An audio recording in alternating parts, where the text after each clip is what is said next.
Here we go. Recording. Peace. It feels good to be in the state of California, no, actually North Carolina. Yeah, that was a joke. I wanted to talk about how I met Dr. Yaw. We knew him at the time. We call him the old man affectionately, or some of us call him El Hajj El Alisa Abdullah Muhammad El Mahdi.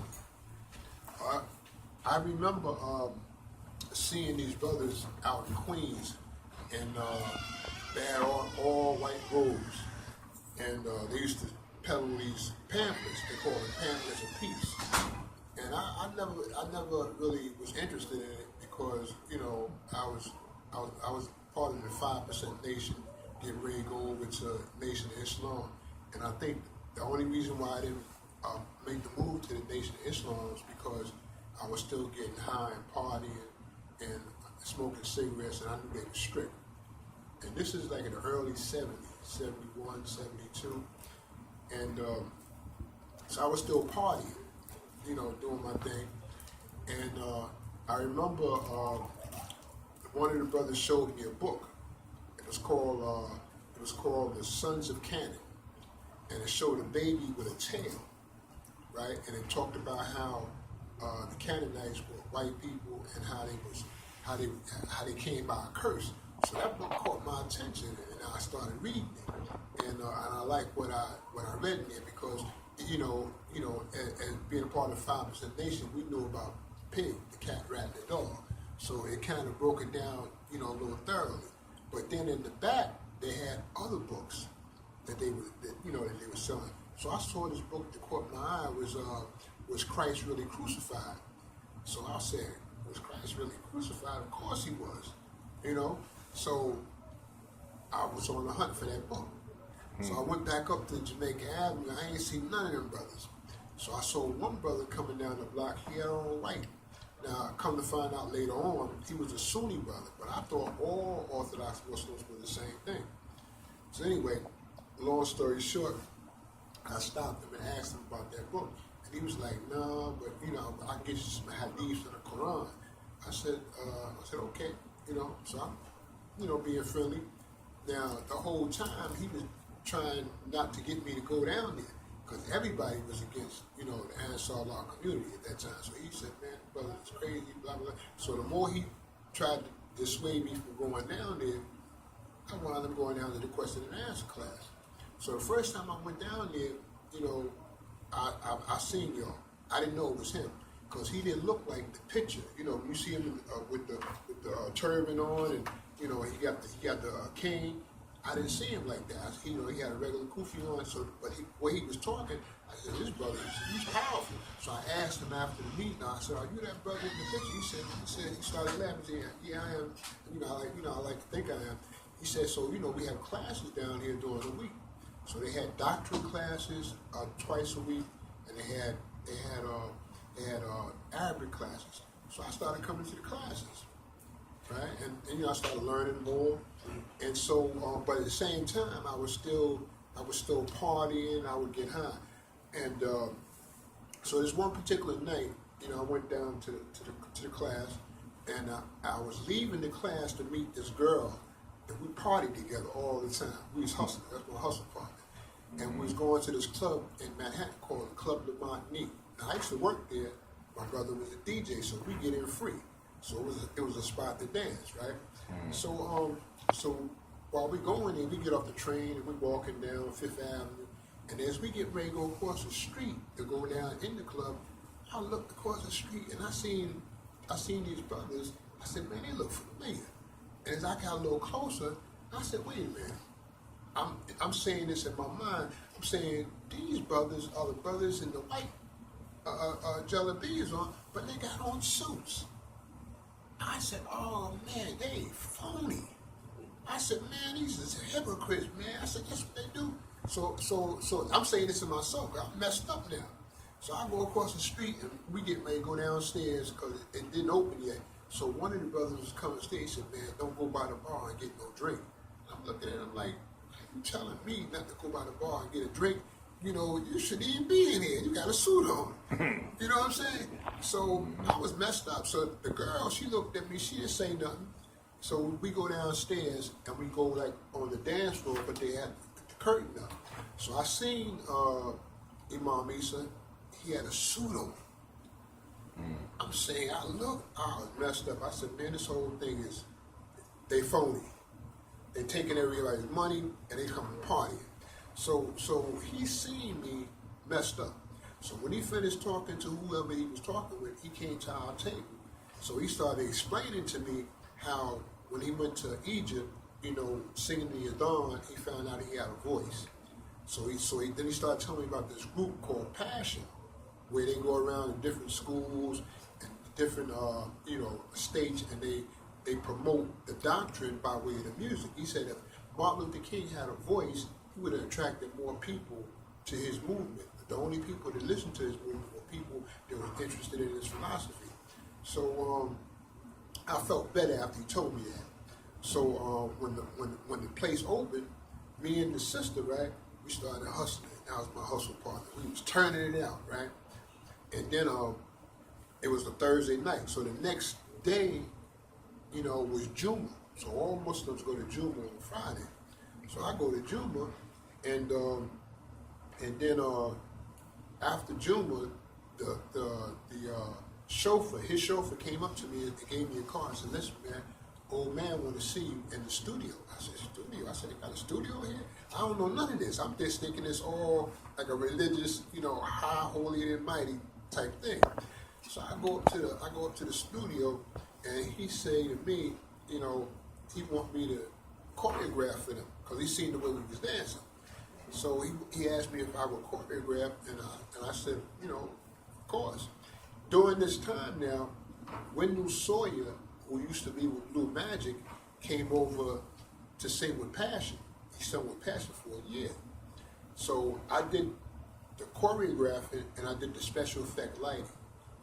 I did that for a minute, and then I moved into the community. Now, when I moved into the community, it was considered the inner circle, because all we did, the band members, and York and the singers, we practiced a lot. So there were times when the regular people in the community didn't even get a chance to see him, right? Because we were practicing. I would go up there, and we would have table talk. We sit around the table during dinner. We talk about the stuff that the community wasn't getting. You know what I mean? So I learned a lot from him, and that's why, to this day, people, have all kinds of beefs about who they think he is.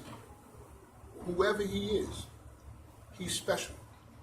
I've never seen a person who can break down the Quran the way he broke it down. I've never seen a person who can write as many books as he's written. I've never seen a person come to the question and answer class.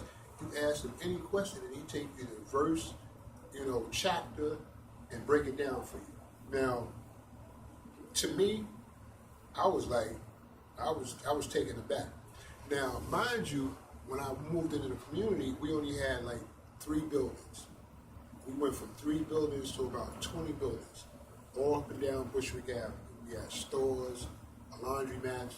Before we moved upstate, did the same thing upstate, and then moved to Georgia before we got that 499 acres before the feds came in and took that.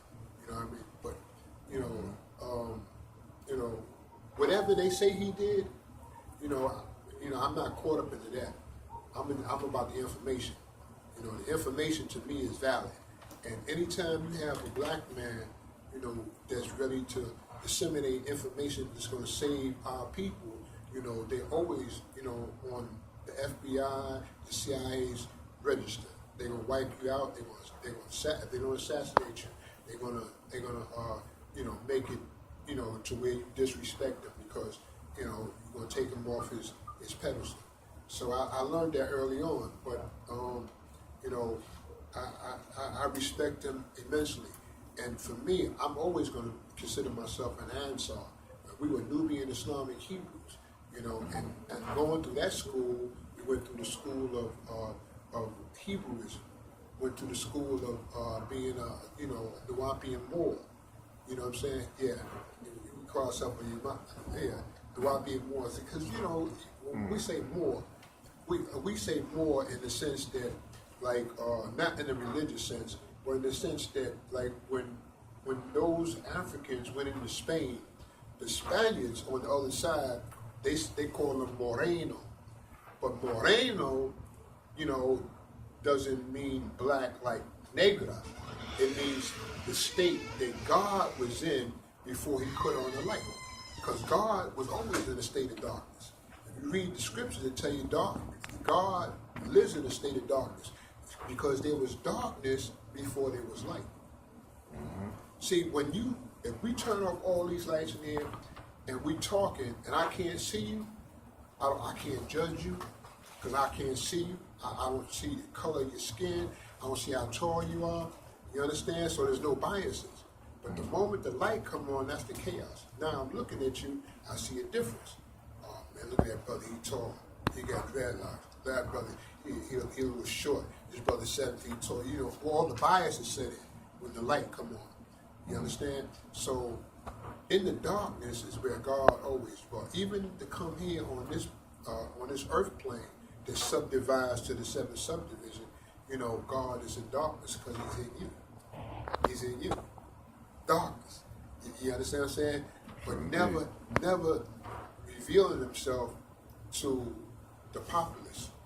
Never in that sight. So what we learn to do, we learn to take on attributes, principles of the creative element.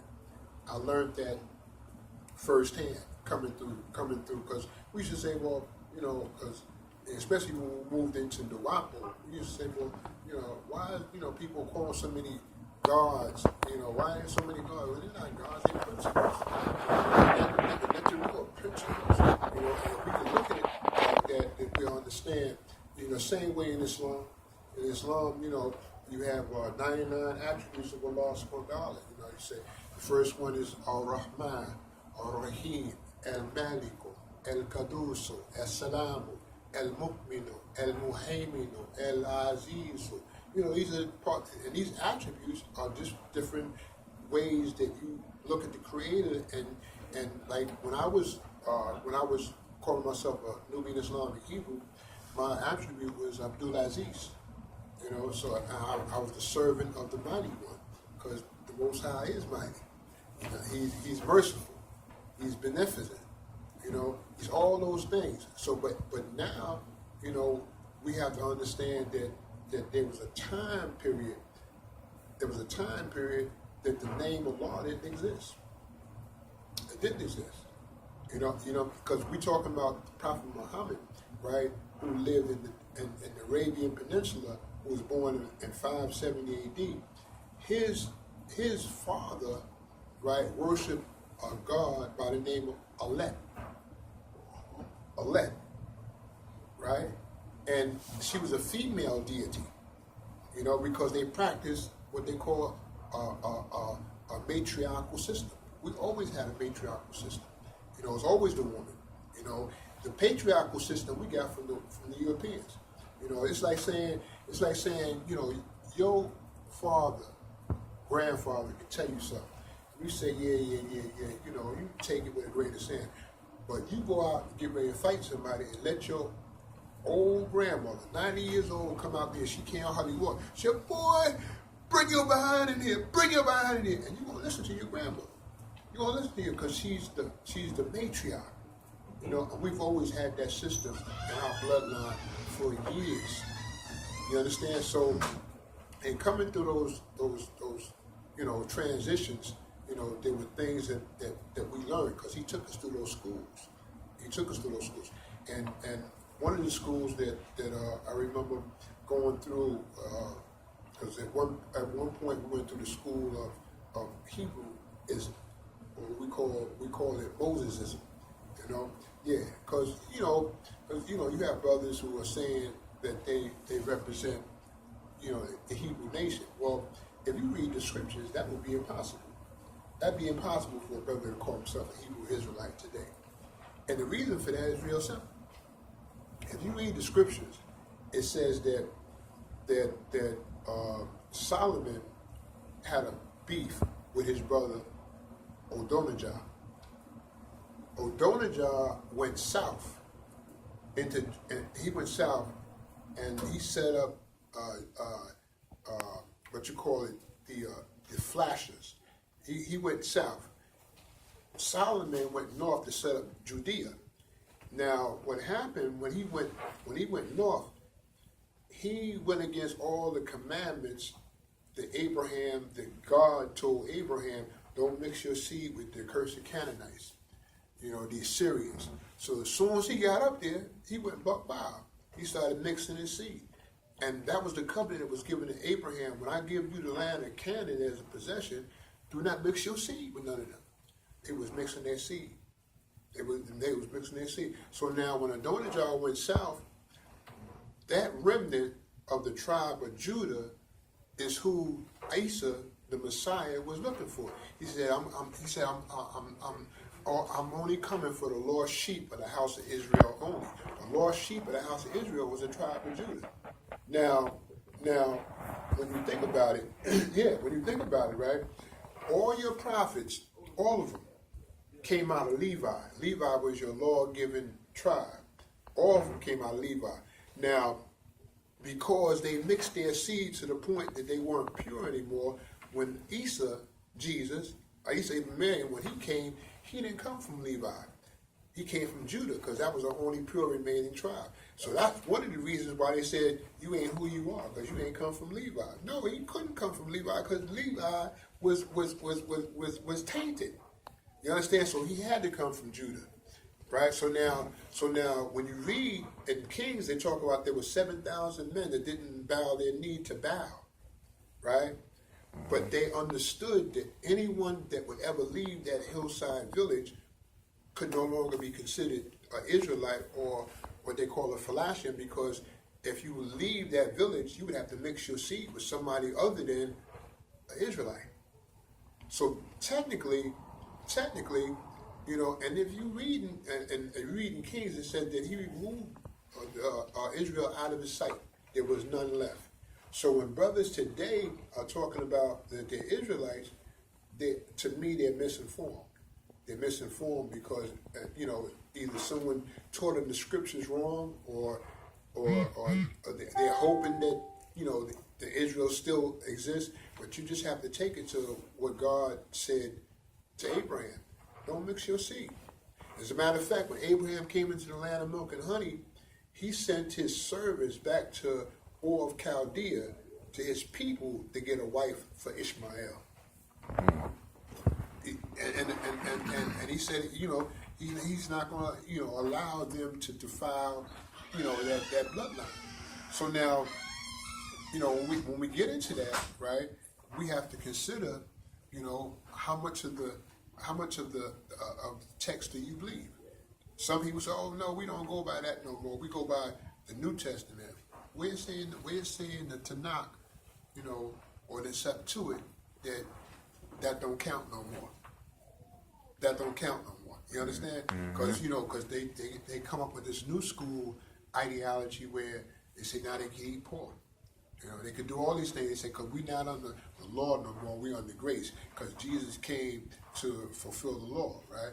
No, he came to fulfill the law. He said, not one dot or one tittle should be removed from the law until all will be fulfilled. Right. He didn't fulfill anything. He left. And then you got these people that's talking about how he died on the cross.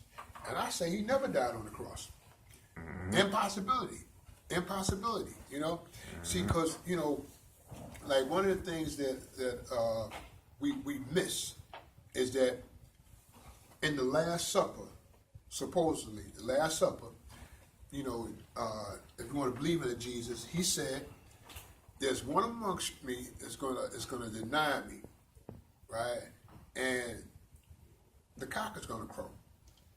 And he dipped the sop. He gave it to Judas, told Judas to go do what you got to do. Simon Peter, on the other hand, said, no, I'll never deny you. I'll never deny you. So I asked most Christians, after that happened, when he dipped the sop and Judas went, I said, well, where did Yahushua go? What did he do? He went out to the Garden of Gethsemane. What did he do? He prayed to the Father. This is the same man in Matthew 24 that stood on the Mount of Olives. He said, ask anything of the Father, and the Father will give it to you. He said, seeking you shall find, knocking it should be open to you. He that ask it, receive it. It's the same man. Same man. Now, he goes into the Garden of Gethsemane, right? And he prayed. His disciples kept falling asleep. He kept coming back to his disciples, imploring them to stay up. And they kept falling back to sleep.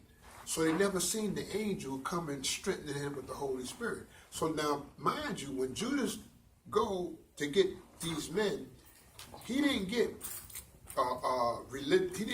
soldiers. He got the religious men from the Sanhedrin coming back to get him, because they knew that this prophesied Messiah would be born, and everybody was waiting for him, especially the Pharisees and the Sadducees, because they was going to upkeep the law until the prophesied Messiah would come. So these were the men who came back to arrest him. So now when they came into the garden, remember, they never seen him. They didn't know what he looked like. So Judas had to identify him with a kiss. So at first they said they didn't arrest him. Then they fell back off their horses. And then when they went to grab him, Simon Peter took his sword and cut off one of the high priest's ear. Cut it off. Now, that means these holy men saw a miracle in front of their eyes. Now, they had to look at Judas and look at Yahushua and say, wait a minute, we just witnessed a miracle right in front of us, because he took that ear and put it back on his face. So they saw a miracle right in front of their face. Now, the question would have been, are you going to take back Judas, or are you going to take back the Messiah? Or you just witnessed this miracle in front of your eye. So now, of course, they take Judas back, whom they would put off as the Christ. So the first thing they do when they get him in the Sanhedrin, they ask him, they question him, art thou the king of the Jews? He said, thou sayest. That's what you say. He never said, yes, I am. He said, thou sayest. So they question him back and forth, back and forth, back and forth. And now they're going to pronounce him to be hung on a tree. But they had to go to Pontius Pilate to do that. So there were people outside, gathered outside, because they just knew they had this Messiah in there. So as he's coming out, Simon Peter was there, and a lady was there, and she looked, and she said, hey, that's your teacher right there. Simon Peter looked, seeing that wasn't Yahushua. He said, no, that's not my teacher. And he said it 3 times, the cock crowed, because he didn't understand that he was denying the name of the Messiah, not that he was denying the Messiah. So now they take him, put him on this cross. Now remember, Judas, who they would find later on hung, because they took him off and put him on a tree. But now he said to these 2 men, this day I will see you in paradise. Now if he was the Messiah, that day, Friday the 13th, he was supposed to see him in paradise. But no, a few days later, he's in the garden of Gethsemane.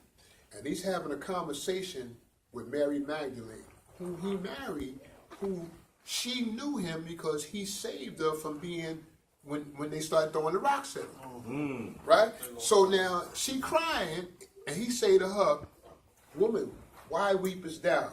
She say to him, because they took my Lord, I don't know not where to find him. And he say to her, woman, why are you seeking the living amongst the dead? Now mind you, they're having a conversation. She knew him all her life. Why she didn't recognize him? Because he was in disguise, because they took the wrong person. Then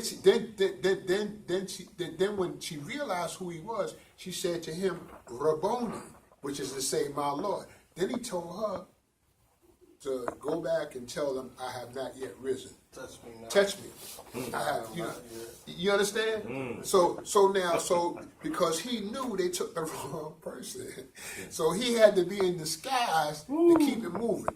And just imagine what kind of disguise could he have been in, right, in those days, right, where he had a conversation with somebody he knew and she couldn't figure it out. You know what I'm saying? So, but when you think about it, the whole, and they play word games with us. They play word games. Because when you think about it, something that's true, you say that you call it a fact. Something that ain't true, you call it what? A fib. Fiction. Yeah, fiction. So when you say the crucifact, you know that didn't happen, right? So the crucifixion, and even though they spell it differently, the intonation, right, the vibration is still the same. They say the crucifixion, the crucifixion never happened. Wow. So they have a whole religion based around an idea that never really happened. And then the reality of it is, which Jesus was on that cross? You know, which Jesus are they talking about? And by the way, that story I just told you is in the Gospel of Barnabas. Gospel of Barnabas. Barnabas was a disciple who ran with him. He had his gospel too. You go right to Barnes and Noble and get the Gospel of Barnabas, and they'll tell you that story that I just told you. Now, the reason why it's not in the Torah is because it would blow the whole foundation of Christianity out of the water. They couldn't afford to put that in there. There's a Jesus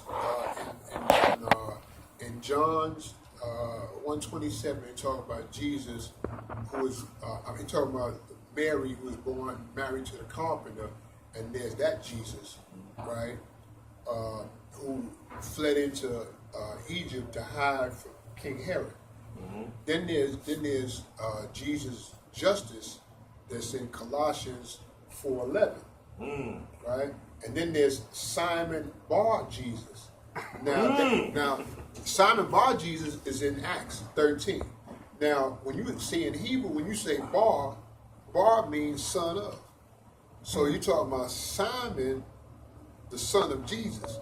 But they wouldn't call you the son of. They would just call you Jesus. So which one are we talking about?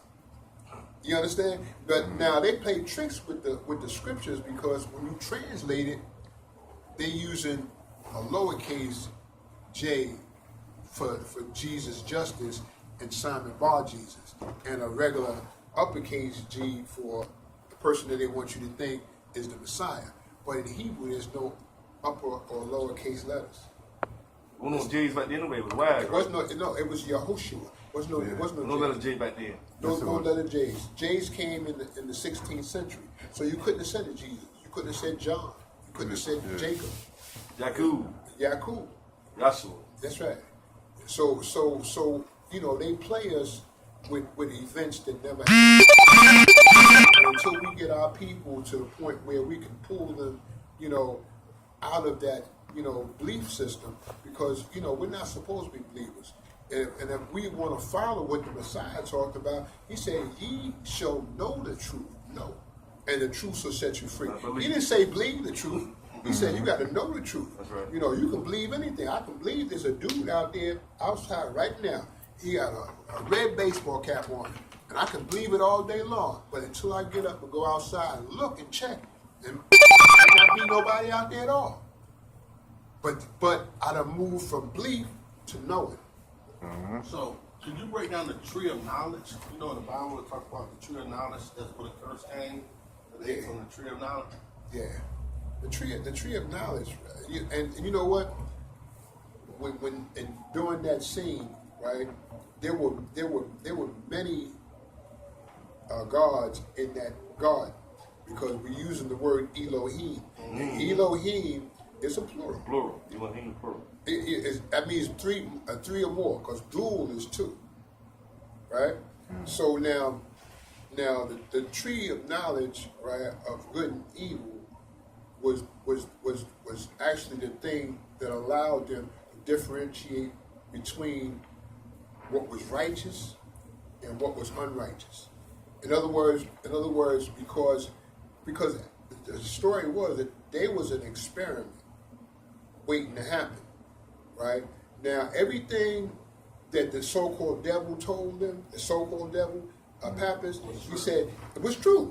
He said, if you say, go ahead, eat from the tree, you ain't gonna die.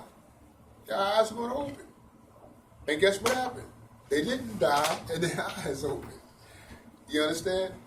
But the tree that was in the midst of the garden, that had to do with what they call the fruit, right? Why we call it apple? When you go, they say Adam and Eve ate the apple, right? And if you really read it, what is this that thou hast done? He turned around and did like what most addicts do. He said, the woman made me do it. He said, in other words, if you didn't give me the woman, I would have never did this, right? And that's what happens with people who get out. Or it's made me mad. You know what I mean? Oh, she made me. Yeah. We make all kind of excuses to get high, and that's what he did. He put it on her. So, well, the woman you gave me made me eat. But that whole scenario was about drugs, and it was an experiment, right, from the elders, right, who wanted to bring about, a new race. Because there were people already on the planet. Mm-hmm. There were people already on the planet, because when Cain killed Abel, he went to the land of Nod, and they hooked up and they had a child, Enoch. Enoch was the result of that. And the fact that when God put this mark on Abel, he said, well, people kill me if they see me. Okay. So he put a mark on them. And the thing will be, who is those people that's going to see you if there's only your father and your mother on the planet, Adam and Eve, because you have killed your brother. Right? So, there's so many things that they don't do. They went about, creating this newfound religion, because it's all about money. It's the biggest money racket that you could ever come up. What religion is that? What's that? What religion is that? Catholicism. Uh-huh. And then you got Christians that are trying to separate themselves from Catholicism, saying, "Oh no, we're not Catholics. We Baptists. We this." No. And how are you gonna separate yourself from your mother and father? Catholicism, was the parent, and everything came from. You had King Henry VIII, who wanted to divorce his wife, couldn't do it under Catholicism, so he protested. And when he protested, he stepped away from it. That's where you get your Protestants from. Then you had Martin Luther with the Great Reformation of the church. So you had these different sects that came out of Catholicism, but it's still Catholicism. Right. And this is what Constantine put together when he assembled what they call the Nicene Council of Bishops in 325 AD, that was able to extract certain books out of the Bible and put certain books in the Bible. Who King James? King James was Queen James. Queen James, yeah. He didn't speak no Hebrew. He didn't know nothing about the Bible. His only thing was that in England during that time, you had a lot of witches. You had a lot of witches and warlocks. And he wrote a book called Demonology. A lot of people were Talk about it. Demonology. And he used the passages in the Bible to prove that if you take a witch or a woman, you drown her, if she floats, she's a witch. But if you drown anybody, they're gonna float. You know what I mean? So that was his way of justifying killing these women, because he hated women. He killed his mother. You know what I mean? He was a flaming homosexual. Yeah. So what he did was he used because he had friends like Shakespeare, who was able to, because he assembled I think it was 23 writers to write, translate that Bible. But Shakespeare was one of them, and he put his name in there. He put a little title in there. It's in there. I can't think of where it's at offhand. Well, we put Shake and Spear. Shake and Spear. Right? Yeah. Right. Yeah, absolutely. So they put that together, really to make money, because you got to pay your tithes, and the way the Catholic Church had it hooked up, and they was treacherous, because they had a thing where on Saturday you got to go to confession, so you got to tell the priest everything that's going on. It was like snitching.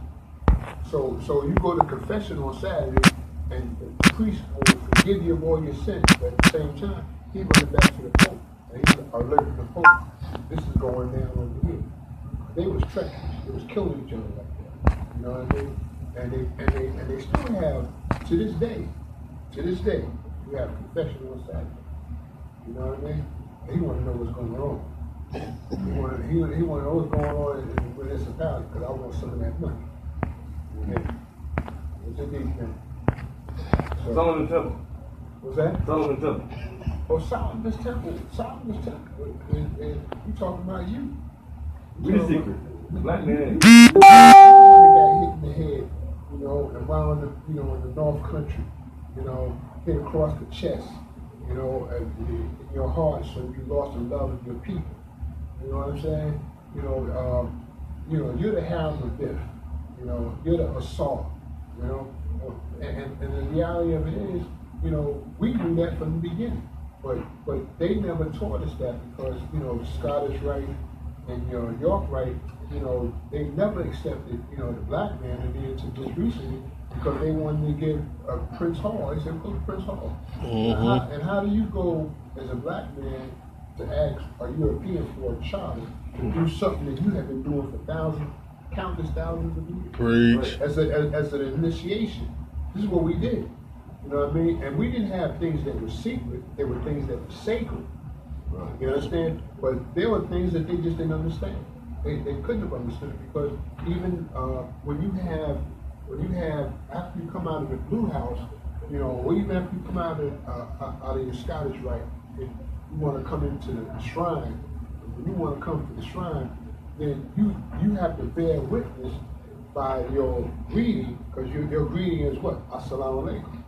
You follow what I'm saying? And you know, did you cross the burning sand? Of course. When you went from temple, we call Mir to Mir in ancient Nubia, ain't nothing but hot sand. So you crossing the sand, but even still, when we talk about in the lessons, you know, can a devil become, you know, a Muslim son, a Muslim, after studying for what, 35 to 50 years? So we allowed him to be Shriners, you know, we allowed him to be Shriners, but we didn't give him all the secrets because he couldn't speak Arabic. Mm-hmm. He couldn't speak Arabic, so What we did, didn't give him secrets. Hebrew. Where they come from? Hebrew is a dialect of Arabic. You know, we call it Aramic. It's really Aramic, and the reason why they call it Hebrew is because Abraham spoke that language. It's like because he's from Ur of Chaldea, and when he crossed the Tigris-Euphrates River, you know, the people on the other side that accepted him, they called him Ibrahim. Because Ibrahim means one who crosses over. That's all that means. Mm-hmm. You know, so the word Hebrew just means one who crosses over to the other side. Somehow they made that into a religion. But how could that be a religion when son Ishmael was the first? He was the oldest. He's the father of the so-called, you know, Arabs. Then you had Isaac, who was the father of Yaqub, who was the father of the so-called 12 tribes of Israel. So that they all speak different languages, and then Hajar was from Kemet, right? So that they all speak different languages? No, they spoke dialects. It's like saying, you know, we speak English, right? Now, if you go down to Jamaica, you know, you could find a Jamaican, and he'll be speaking, you know, English, but it'll be a different English, and you'll be thinking he's speaking a different language. It's a dialect. So the same thing with Arabic and Hebrew and dialects. We say salam, they say shalom. Right. But it all comes from Phoenicia, right? Phoenician? Aramaic? It comes from Mesopotamia. You know, because that Arabian Peninsula, you know, you had to the south of that, you had where Queen of Sheba in Yemen came out of, and so you had people that was crossing over from Kemet or from Upper Egypt, Uganda, and all that. And you had people coming from Syria, coming down from the north through Mesopotamia, and coming across those two rivers, Tigris and Euphrates. All that was trade routes. So Abraham from Chaldea, right? You are all Chaldea. You are fire worshippers, right? What's that? Fire worshippers, right? It was fire worshippers. You break it down. It was a Hebrew, right? Well, see, that's the trick they played in the Quran. See, in the Quran, when you read because they messed it up when they came out with what they call these nuktas, these vows, and they call it tajweed, which is proper recitation. But if you read the Quran where they say, in the name of Allah, the Beneficent, the Merciful, technically you would have to say, Bismi Allah, Al-Rahman, Al-Rahim. That's the proper way of saying it. But they would say Bismillah here Rahmanir, which is the fire, the glorious flame. You follow what I'm saying? So they trick the language up, and if you're not up on it, right, you be saying stuff that the person who you think you're supposed to be worshiping. Yeah, it's hard. It's deep. The Hebrew and the Christian Bible are two different names. Hebrew what? Hebrew. The Bible in Hebrew and the King James version. Totally two different things. In the King James version, ain't no Hebrew in there. It's all like, for example, because they trick you, right? Because if you read the book, it says, in the beginning, God created the heavens and the earth. Right. That's what you read, right? It don't say that in Hebrew. No, it don't. No, in Hebrew, it uses the word Elohim. So in the beginning, Elohim is 3 or 4. Yeah, but when they translate it, they leave you with the impression that they're only talking about one God. But there's 3. Right? And those gods walk because they walked in the cool of the garden. He heard the voice. They were walking. So that's why them Christians put that 3 into 1. They took that from Kemet, because in Kemet, you had a Saul, a Set, and a Ruth. The father, the mother, and the child.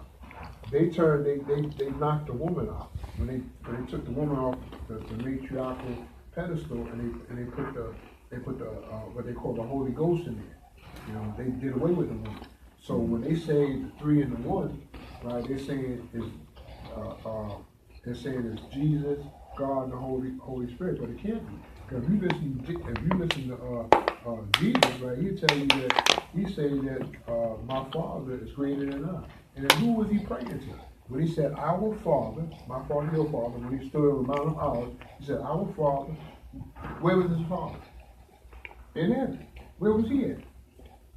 On earth. So how is he, God the Father the same? Unless, of course, you misunderstood him when he said, me and my Father are one. Because me and my Father are one. If I'm in touch and in tune with the Father, the forces in me, then me and my Father are one. Right. Because I'm not traveling outside looking for him up there in the sky somewhere. I'm traveling in here. Me and my Father are one. You understand what I'm saying? So people misunderstand, a lot of what's being said.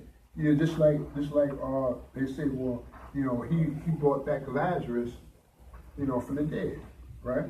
Now anybody know that when you die, rigor mortis sets in. I don't care who you are. The Bible says it's only appointed for a man to die one time.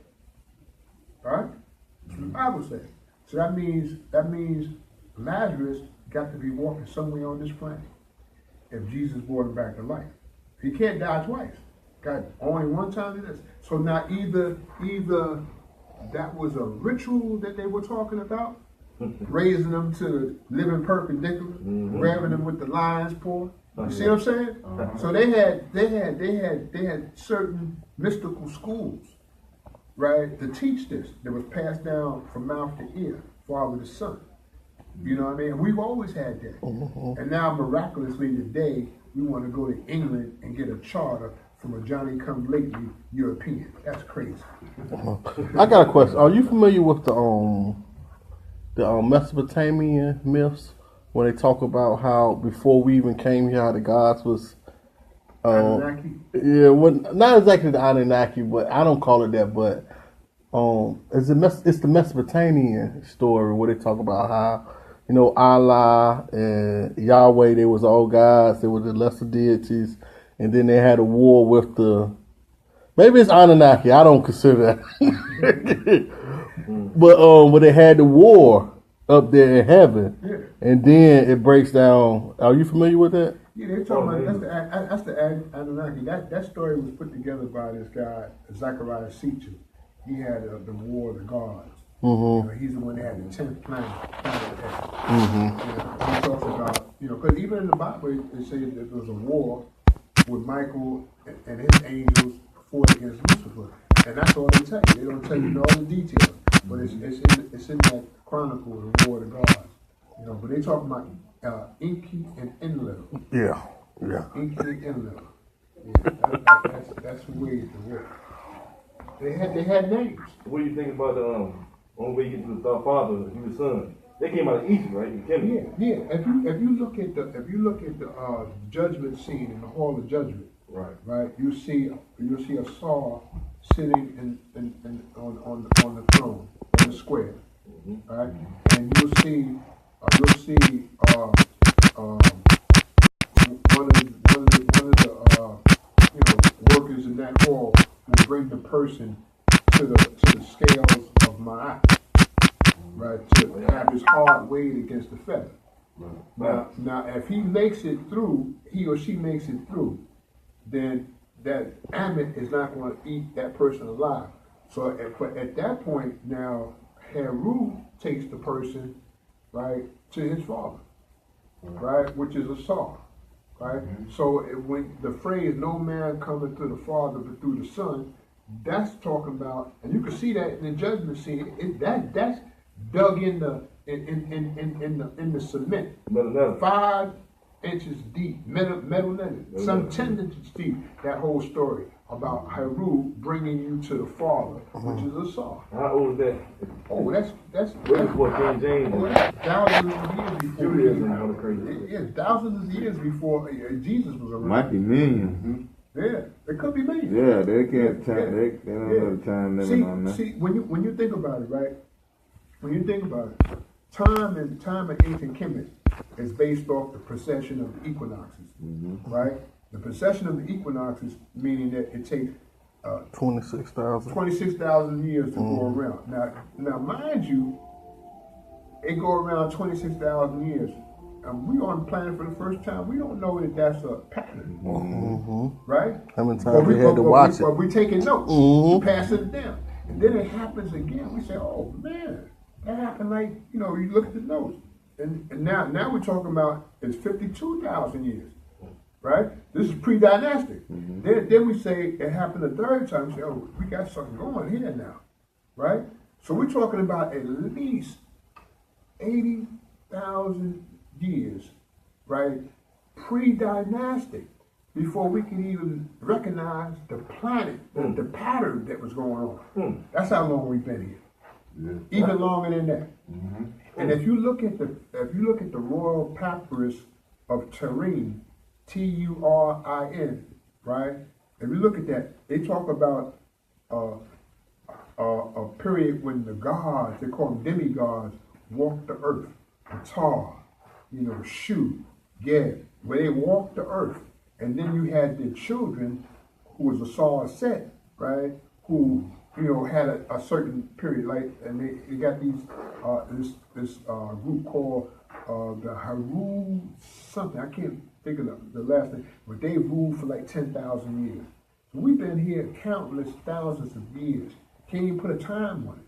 That's how long it's been. Is there any receipt on any Hebrews been enslaved in Kemet? No way. The shepherd kings have come into Kemet at a time during the 13th dynastic period, and they were only there, and they didn't come in all of Kemet. They were down in lower Kemet, during the first cataract. They ruled for like 100, 200 years until Hyksos. They call them Hyksos, the shepherd king. And Akhmos and his brothers ran them out, But that's the only inkling of a person or people that we would call Hebrews that were in Kemet, and they weren't slaves. They weren't slaves. They were on the throne of Kemet. They weren't slaves.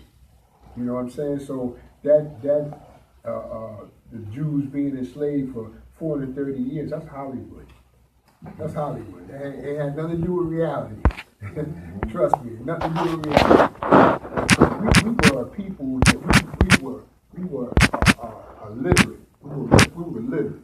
We wrote everything on the wall. Books and stuff. We wrote everything. Every occurrence that happened in Kemet, you can see it. Even the story of conception, right, is on the tomb of Seti I. You see the to tell her that she's going to be pregnant with a boy. Then you see the adoration. Then you see the conception. These are different scenes in stone. You understand? So we wrote everything. So surely, if there was some slaves in Egypt, you know, it'd have been written in stone. We had no slaves. We didn't do that. But all of it is our story, It's our story. and it just keep being retold with a twist.